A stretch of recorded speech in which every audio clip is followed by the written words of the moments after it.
प्यारे बच्चों, welcome to my channel Verma study 2020 बुकलाना। मैं यूपी बोर्ड के क्लास 11 के छात्राओं के लिए ज्योग्राफी सब्जेक्ट को हिंदी माध्यम से मैं फुल कोर्स कराऊंगा। यदि आप फुल कोर्स करना चाहते हैं तो मेरे चैनल को सब्सक्राइब कीजिए और बेल आइकन को प्रेस करना ना भूलें, ताकि जो भी वीडियो मैं अपलोड करूं उसका नोटिफिकेशन आपको सबसे पहले मिल सके। प्यारे बच्चों, भौतिक भूगोल के मूल सिद्धांत में चैप्टर 9 सौर विकिरण ऊष्मा संतुलन एवं तापमान चल रहा है। इसमें आज पार्ट 6 है, अर्थात 5 वीडियो इससे पहले डाला जा चुका है।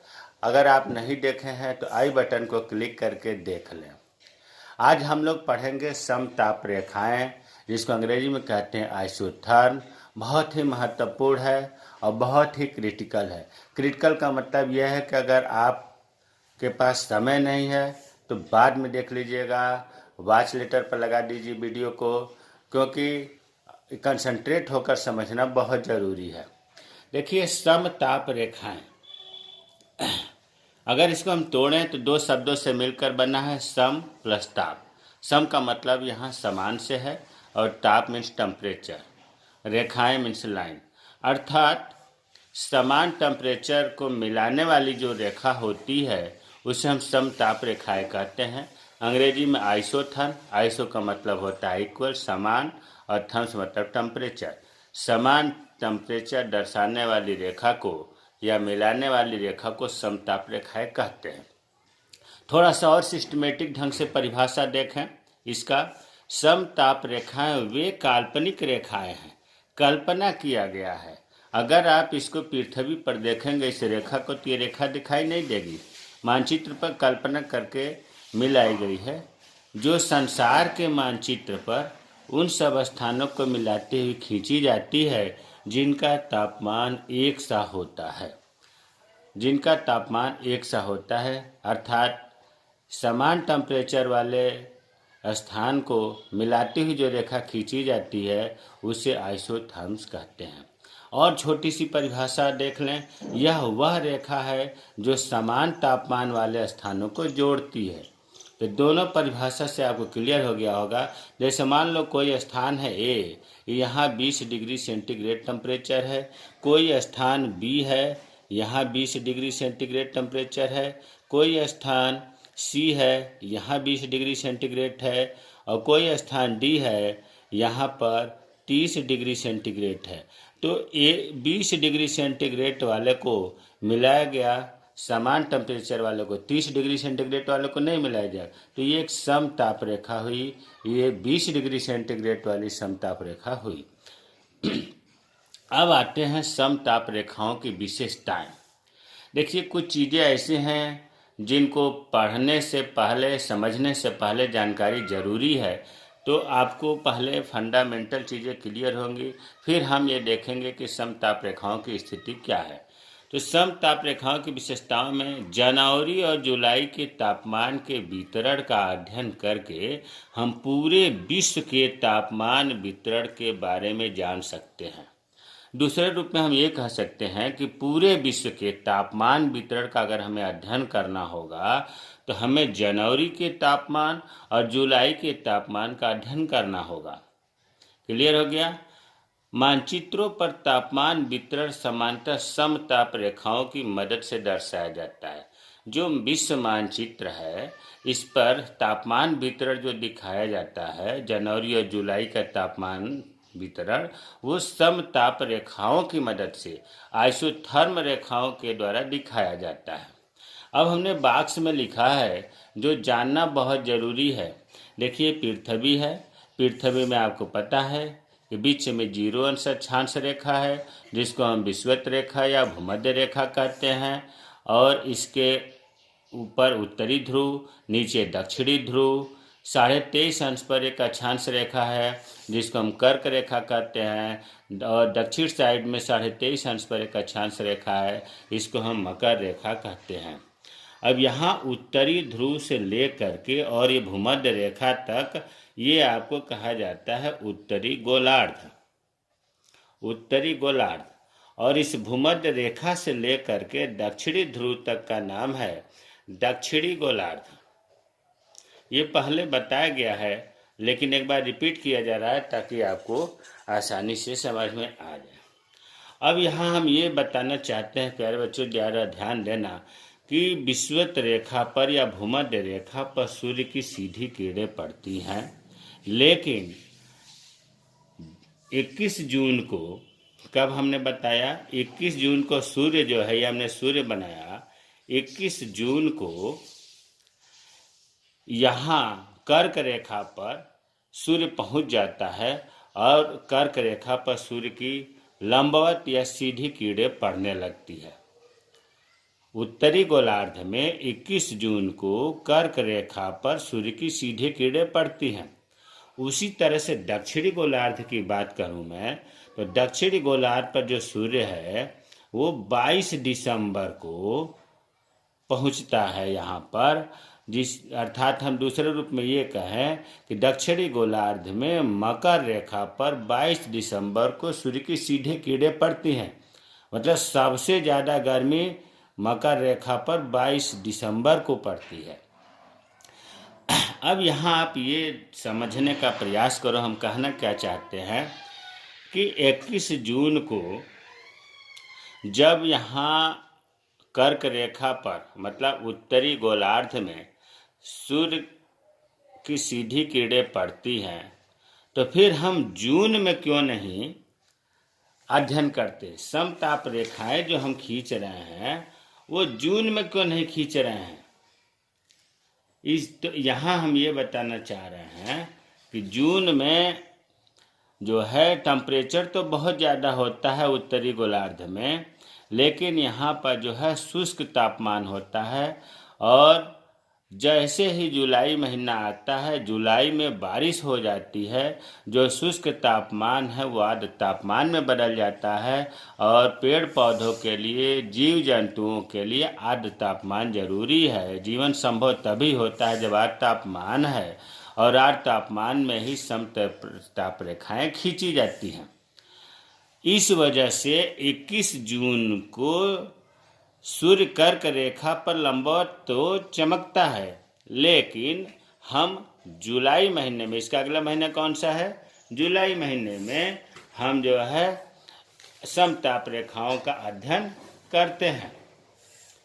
ठीक उसी तरह से हम इसकी बात करें, दक्षिणी गोलार्ध में 22 दिसंबर को सूर्य मकर रेखा पर लंबवत चमकता है, लेकिन यहाँ पर शुष्क तापमान होने के कारण यहाँ पर समताप रेखाएं नहीं खींची जाती, जनवरी में खींची जाती हैं। क्योंकि जनवरी में कुछ बारिश हो जाती है, तो जो शुष्क तापमान है वो जनवरी में आर्द्र तापमान में बदल जाता है, आर्द्र तापमान हो जाता है। और आर्द्र तापमान पेड़ पौधे जीव जंतुओं के लिए ज़रूरी है। समताप रेखाएं भी आर्द्र तापमान में ही खींची जाती है।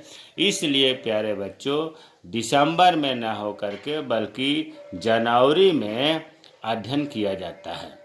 तो अब आपको ये प्रश्न समझ में आ गया होगा। हमने आगे प्रश्न बनाया भी है कि उत्तरी गोलार्ध में 21 जून को सूर्य कर्क रेखा पर लंबवत चमकता है, तो जून में समताप रेखा का अध्ययन करना चाहिए, लेकिन ऐसा नहीं होता है। जुलाई में क्यों किया जाता है?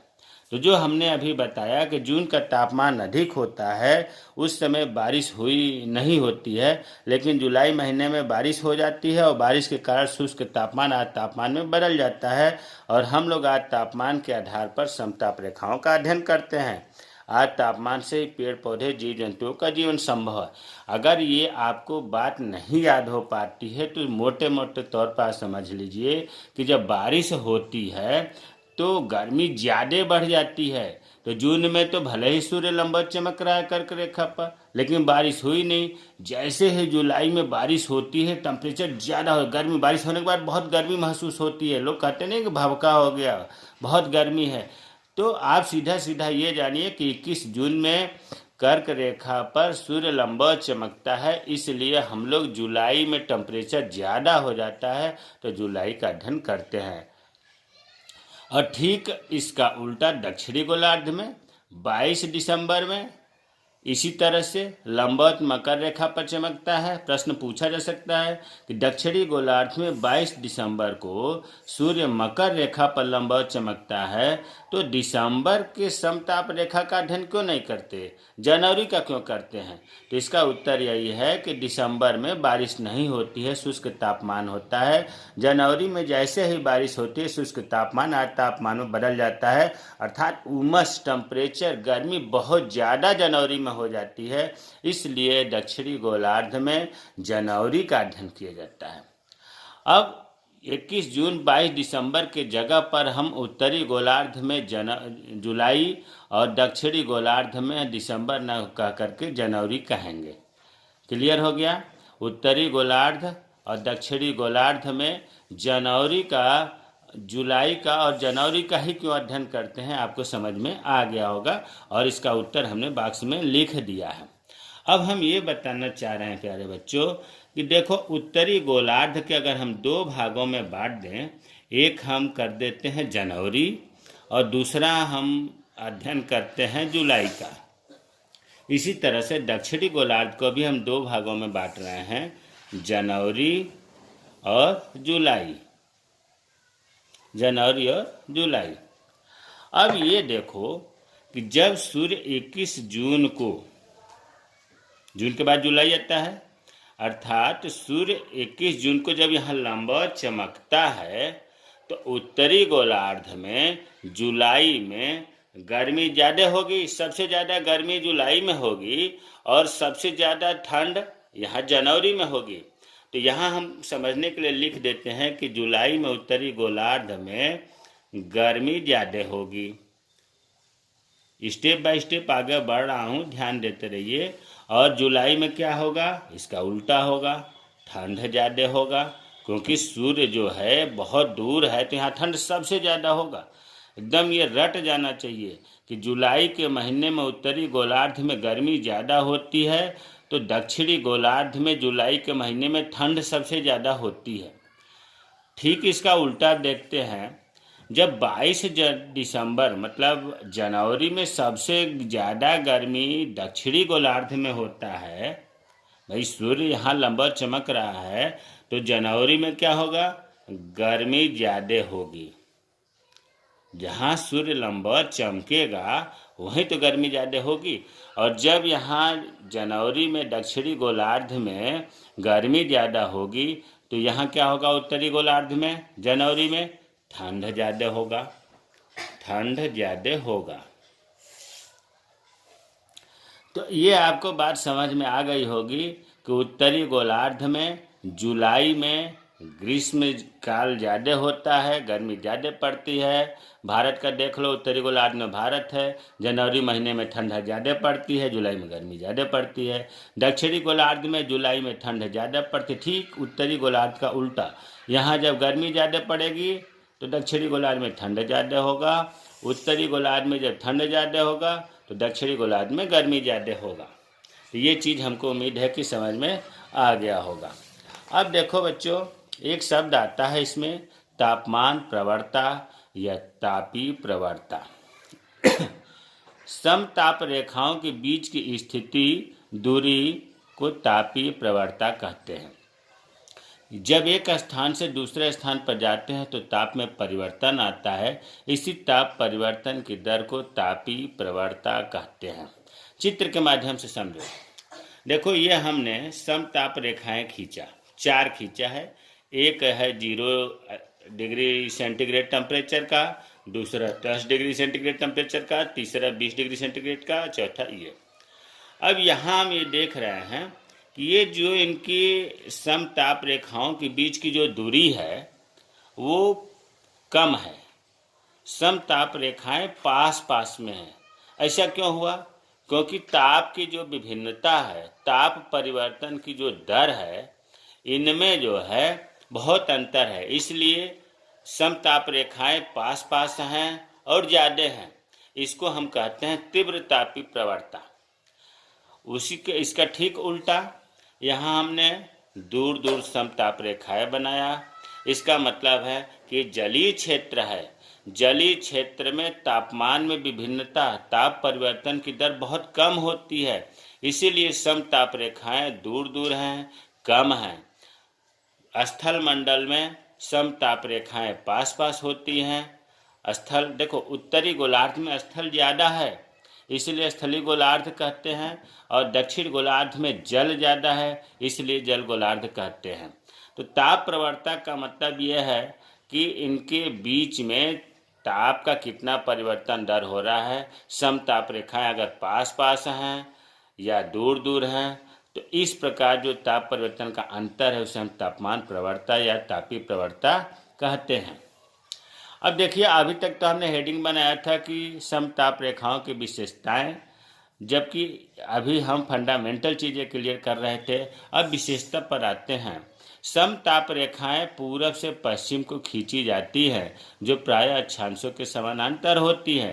पृथ्वी का जो ग्लोब है, पृथ्वी का आप ग्लोब पर देख रहे होंगे कि बीच में भूमध्य रेखा है, जिसको 0 अंश अक्षांश रेखा कहते हैं। तो अक्षांश रेखा के समानांतर पूर्व से पश्चिम समताप रेखाएं खींची जाती हैं।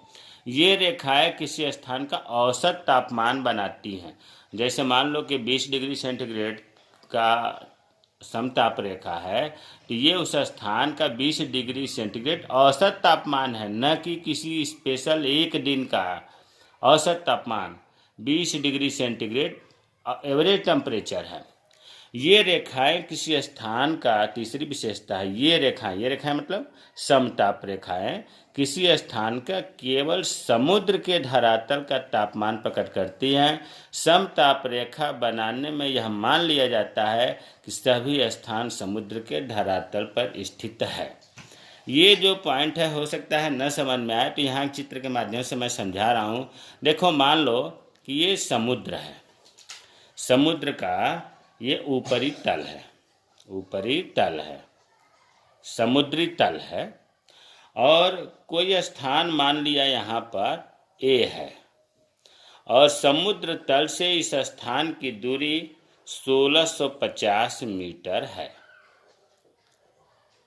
ध्यान दीजिएगा, समुद्र तल से या समुद्र के ऊपरी तल से ए स्थान की दूरी 1650 मीटर है। अब जब इस स्थान को, अच्छा, इसका टेम्परेचर, ए स्थान जो है 20 डिग्री सेंटीग्रेड है, माना गया है। ए स्थान का टेम्परेचर कितना है?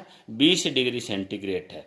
जब इसको हम मानचित्र पर दर्शाएंगे, इस ए स्थान को, तो 20 डिग्री सेंटीग्रेड टेम्परेचर नहीं दर्शाएंगे, मानचित्र पर दर्शाएंगे 30 डिग्री सेंटीग्रेड। किस पर?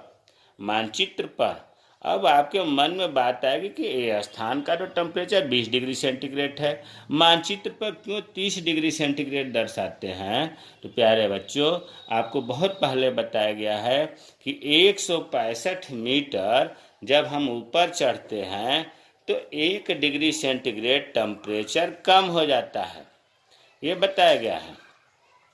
165 मीटर ऊपर जब हम चढ़ते हैं तो 1 डिग्री सेंटीग्रेड टेम्परेचर कम हो जाता है।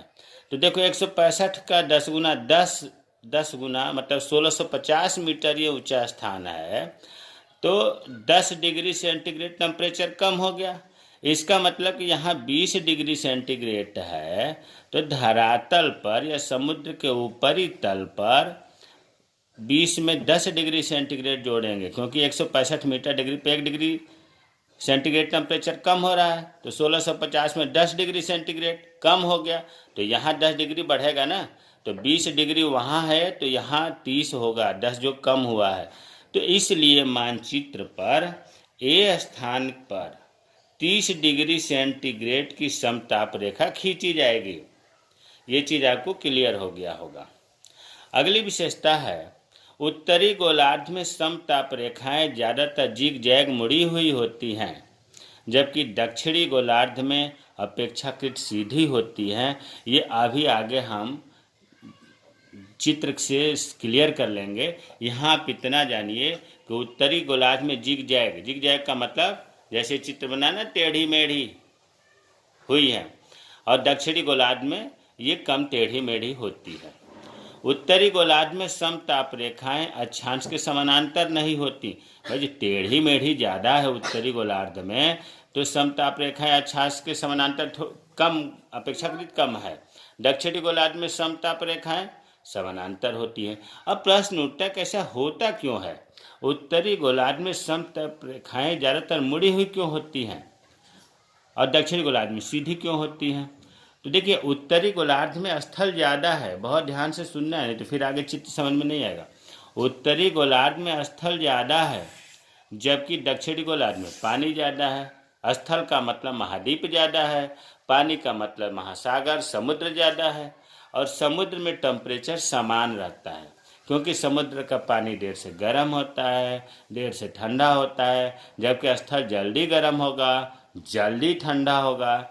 जाहिर सी बात है कि स्थल तुरंत गर्म हो जाता है, तपने लगता है, और समुद्र गर्म ही नहीं रहता। तो ये जो तापीय विषमता है, मतलब जो स्थल और जल के व्यवहार में जो अंतर है, गर्म होने और ठंडा होने का, इसके कारण ही उत्तरी गोलार्ध में ज़्यादातर जिग जैग टेढ़ी मेढ़ी समताप रेखाएँ होती हैं, क्योंकि स्थल जो होता है जल्दी गर्म होता है, जल्दी ठंडा होता है, इसलिए समताप रेखाएँ मुड़ी हुई होती हैं। जबकि दक्षिणी गोलार्ध में जल ज़्यादा होता है, इसका तापमान लगभग एक जैसा होता है, धीरे धीरे गर्म होता है, धीरे धीरे ठंडा होता है, इसलिए तापमान एक सा बना रहता है। इसीलिए दक्षिणी गोलार्ध में समताप रेखाएँ अपेक्षाकृत उत्तरी गोलार्ध के अपेक्षाकृत सीधी होती हैं।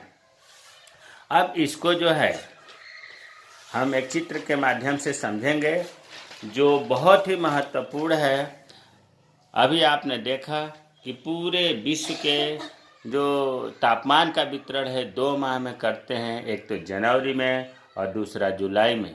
जनवरी में क्यों करते हैं ये बताया जा चुका है, और जुलाई में क्यों करते हैं यह भी बताया जा चुका है। देखिए, जनवरी की समताप रेखाएं अभी आपको बताया गया है कि जनवरी का मतलब ये हुआ कि दक्षिणी गोलार्ध में, अभी जो बताओ इसकी बात कर रहा हूँ, दक्षिणी गोलार्ध में 22 दिसंबर को मकर रेखा पर सूर्य की लंबवत किरणें पड़ती हैं, जिससे शुष्क तापमान होता है। और जैसे ही जनवरी महीना आता है, बारिश हो जाती है, तो आज तापमान हो जाता है, इसलिए जनवरी में अध्ययन करते हैं। दूसरी बात, जब जनवरी के महीने में गर्मी ज़्यादा होती है, तो ध्यान दो, दक्षिणी गोलार्ध में गर्मी ज़्यादा होगी, और उत्तरी गोलार्ध में ठीक इसका उल्टा ठंड ज़्यादा होगा।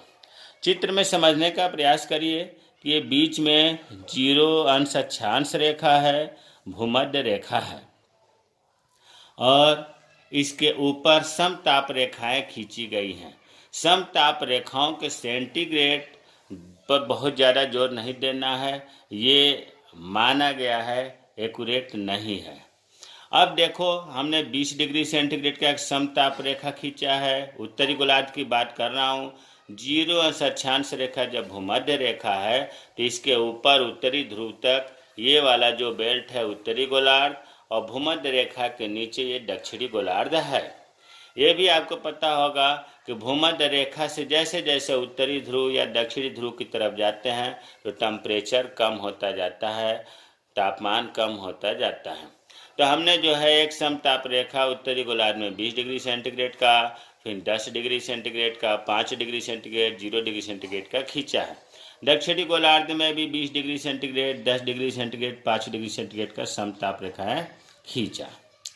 अब जनवरी की बात चल रही है, बहुत जानना जरूरी है, जुलाई की बात नहीं चल रही है, क्योंकि दोनों में डिफरेंस है। जनवरी महीने में आपको यह भी पता चल गया है कि दक्षिणी गोलार्ध में सबसे ज़्यादा गर्मी पड़ती है, और उत्तरी गोलार्ध में सबसे ज़्यादा ठंडी पड़ती है। ये चीज़ फंडामेंटल आपको क्लियर होना चाहिए। अभी इससे पहले मैंने बताया था कि उत्तरी गोलार्ध में समताप रेखाएं ज़्यादा मुड़ी हुई, टेढ़ी मेढ़ी जिसको कहते हैं, जिग जैग कहते हैं, होती है, जबकि दक्षिणी गोलार्ध में सीधी होती हैं। देखो चित्र में, दक्षिणी गोलार्ध में ये समताप रेखाएं लगभग सीधी हैं, और उत्तरी गोलार्ध में ये ज़्यादातर ये जिग जैग है, मुड़ी हुई है, ज़्यादा टेढ़ी मेढ़ी है। जनवरी की समताप रेखाओं की बात हो रही है।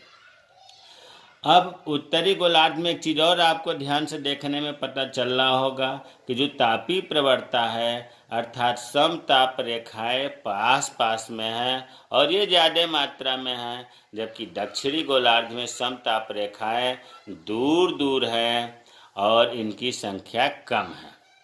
इस चित्र को ध्यान से देखिए, रटना नहीं है, समझना है। अभी तक हमने दो बातें बताया। एक हमने बताया कि जनवरी की चल रहा है कि उत्तरी गोलार्ध में समताप रेखाएं ज़्यादा टेढ़ी मेढ़ी हैं, जबकि दक्षिणी गोलार्ध में अपेक्षाकृत सीधी हैं। दूसरा हमने बताया कि उत्तरी गोलार्ध में समताप रेखाएं पास पास में हैं। ऐसा क्यों है? ताप प्रवणता के कारण है। ताप प्रवणता क्या है अभी बताया गया। और इस टेढ़ी मेढ़ी क्यों है अभी ये बताया गया। टेढ़ी मेढ़ी ये स्थल और जल के व्यवहार के कारण है। अब जो तीसरी इसकी विशेषता है ये बहुत महत्वपूर्ण है, समझना है। देखिए, जनवरी का मतलब हो गया कि उत्तरी गोलार्ध में शीतकाल की बात हो रही है। तो उत्तरी गोलार्ध में शीतकाल में कह लीजिए जो समताप रेखाएं हैं, महासागरों से महाद्वीपों में कोई भी एक आप ले लो, इसमें से उत्तरी गोलार्ध की बात हो रही है, कोई भी एक समताप रेखा ले लो, हम इसी को ले लेते हैं। तो समताप रेखाएं महासागर, अब यहाँ याद देखो जो ये बना हुआ है ये उत्तरी अमेरिका है, दक्षिणी अमेरिका है, या अफ्रीका है, या ऑस्ट्रेलिया है, ये यूरोप है, ये एशिया है, महाद्वीप है। महाद्वीप का मतलब स्थल, और इनके बीच में जो ये खाली स्थान दिख रहा है ये सब महासागर है। कहने का मतलब कि ये अरब सागर है, ये बंगाल की खाड़ी है। तो पानी जिसको हम महासागर कह रहे हैं ये क्लियर होना चाहिए कि जो घेरा गया है महाद्वीपों का यह स्थल हो गया, महाद्वीप जिसको कहते हैं, और इसके अलावा जितने भी जगह है ये जो है महासागर हो गया। तो अब उत्तरी गोलार्ध की बात हो रही है, कोई भी एक समताप रेखा को ध्यान से देखते हैं कि उत्तरी गोलार्ध में जब समताप रेखा महासागर से, ये क्या है, इस महाद्वीप के इधर महासागर है, अरब महासागर है, अरब सागर है। समताप रेखाएं जैसे ही स्थलाकृति पर पहुंचती है क्या हमने बताया? हमने ये बताया कि उत्तरी गोलार्ध में समताप रेखाएं महासागर से 20 डिग्री सेंटीग्रेड वाले समताप रेखा का अध्ययन करना है। महासागर महाद्वीप में प्रवेश करती है तो देखो इनकी दशा, मतलब ये थोड़ी सी भूमध्य रेखा की ओर, ये जो है महासागर है और ये स्थल है, तो भूमध्य रेखा इधर है, तो भूमध्य रेखा की ओर मुड़ जाती है और फिर यहाँ से सागर शुरू हो रहा है। जैसे ही ये महाद्वीप से महासागर में पहुँचती है ये ध्रुवों की ओर मुड़ जाती है। इधर ध्रुव है, इसका ध्यान रखना है कि भूमध्य रेखा इधर है, मुड़ेगी तो भूमध्य रेखा का नाम लेंगे, ऊपर मुड़ेगी तो ध्रुव, क्योंकि उत्तरी ध्रुव ऊपर है, भूमध्य रेखा की ओर मुड़ जाती है। फिर एक बात समझिए, महासागर से जैसे ही समताप रेखाएं स्थल मंडल में मतलब महाद्वीप में प्रवेश करती हैं तो भूमध्य रेखा की ओर, दूसरे का देख लो, ये महासागर से जैसे ही स्थल, यहाँ से यहाँ तक स्थल है, स्थल में जैसे ही प्रवेश किया समताप रेखाएं नीचे की तरफ भूमध्य रेखा की तरफ झुक गई, और जैसे ही महाद्वीप से महासागर में प्रवेश की ध्रुव की तरफ, देखो ध्रुव की तरफ झुक गई। यही तो याद करना है, भूमध्य रेखा की ओर मुड़ जाती है। अब अभी तक तो आपने ये समझा कि महासागर से या समुद्र से या जल से स्थल की ओर जैसे ही समताप रेखाएं जाती हैं वो भूमध्य रेखा की ओर मुड़ जाती हैं, और जैसे ही महाद्वीप से सागर में, महाद्वीप से सागर में पहुंचती हैं, ध्रुवों की ओर मुड़ जाती है। ठीक इसका उल्टा दक्षिणी गोलार्ध में होता है। ठीक इसका उल्टा दक्षिणी गोलार्ध में होता है। दक्षिणी गोलार्ध का देख लो, इसी को देख लो कि जब समताप रेखाएं महासागर से स्थल में, यह स्थल है, दक्षिणी अमेरिका है, महाद्वीप है, जब समताप रेखाएं महासागर से महाद्वीप में प्रवेश करती हैं तो इनकी दिशा अब ऊपर भी नीचे की तरफ झुक रही थी, दक्षिण की तरफ। तो हम बोल रहे थे कि भूमध्य रेखा की तरफ मुड़ गई, लेकिन अब यहाँ भूमध्य रेखा थोड़ा नहीं है, नीचे की तरफ झुक रही है, तो हम कहेंगे कि ध्रुवों की तरफ मुड़ गई है।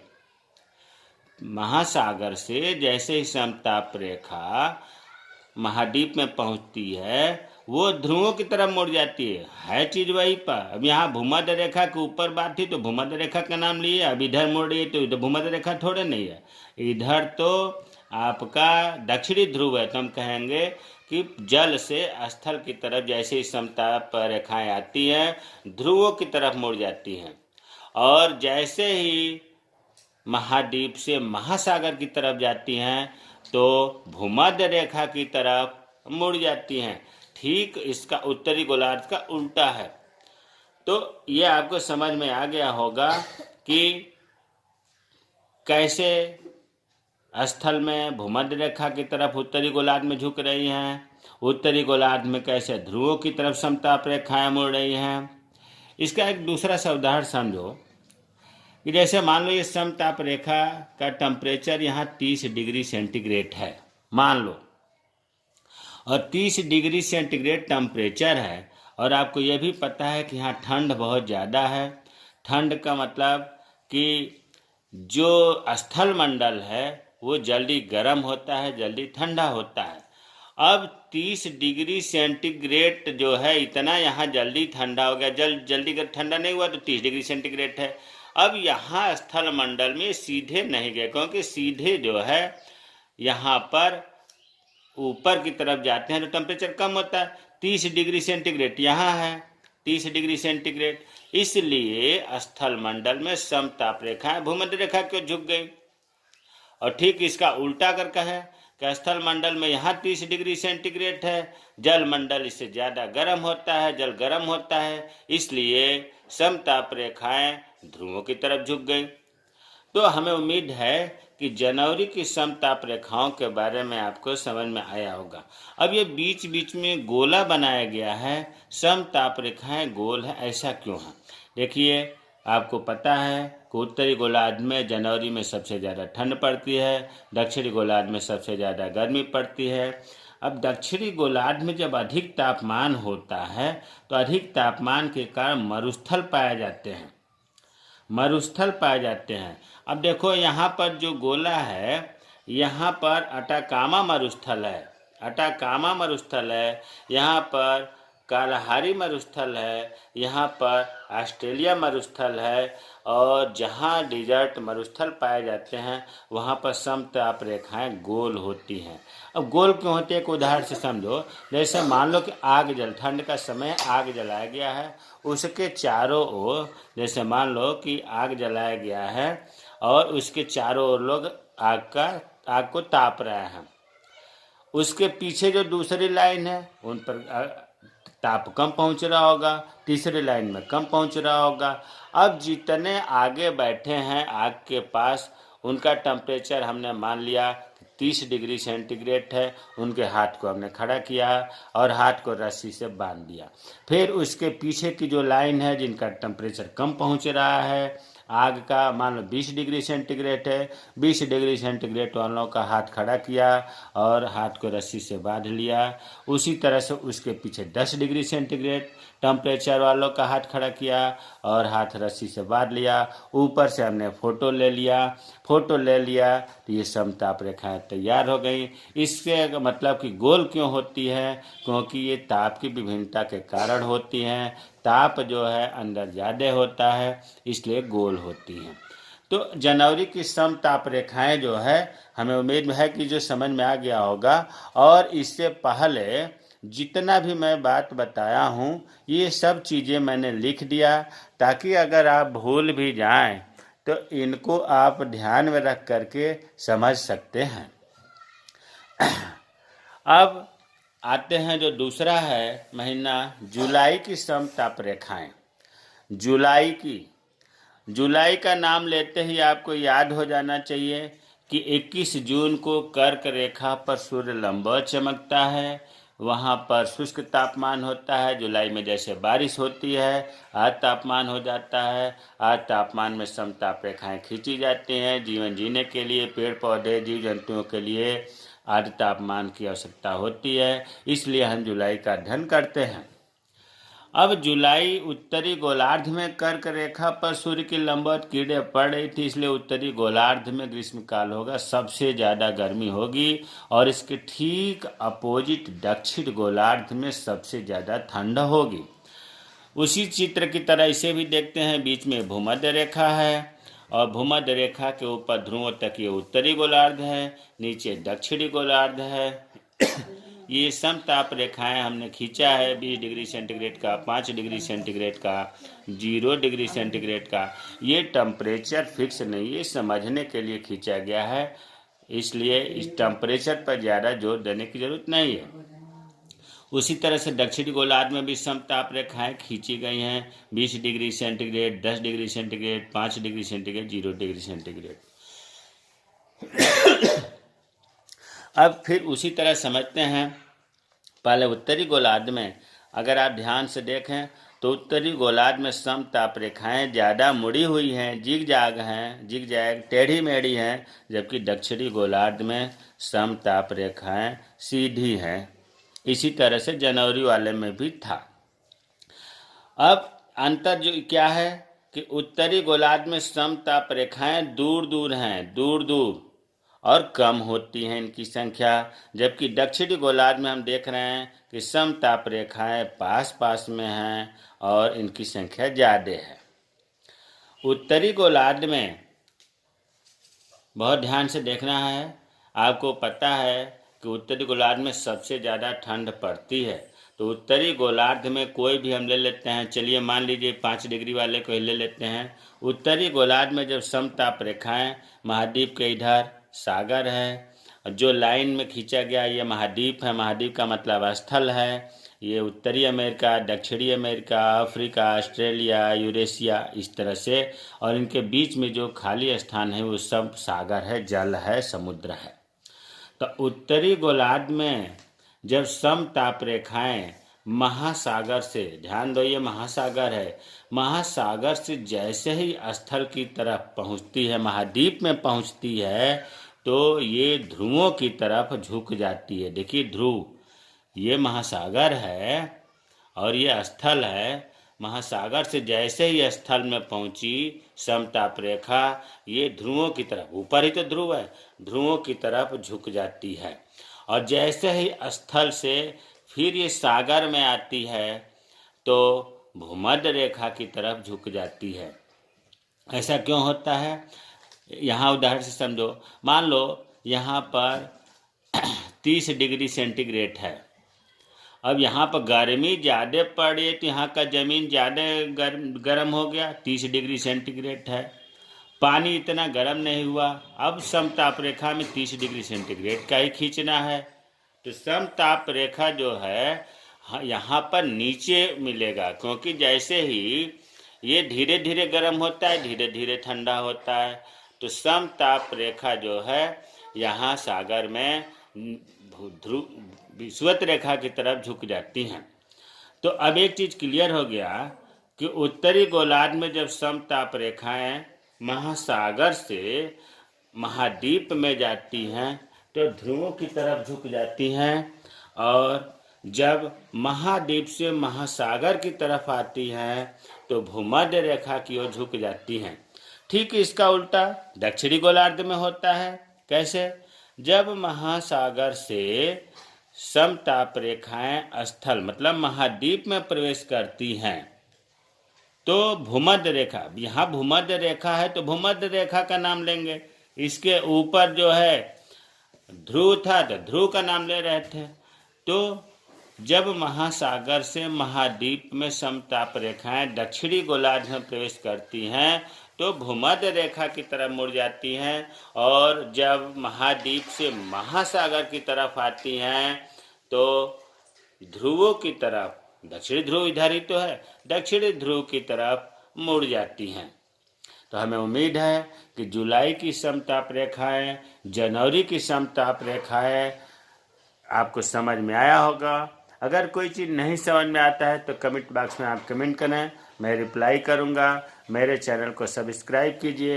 ये वीडियो थोड़ा सा लंबा हो गया, लेकिन प्यारे बच्चों, लंबा भले हो जाए, समझ में आ जाना चाहिए। कुछ ऐसी चीज़ें इसमें थी जो बीच में छोड़ा नहीं जा सकता। समताप रेखाएं क्या है, समताप रेखाओं की विशेषता क्या है, ताप प्रवणता क्या है, जनवरी की समताप रेखाएं क्या है, जुलाई की समताप रेखाओं की स्थिति विशेषता क्या है। उम्मीद है कि समझ में आ गया होगा। जय हिंद, जय भारत।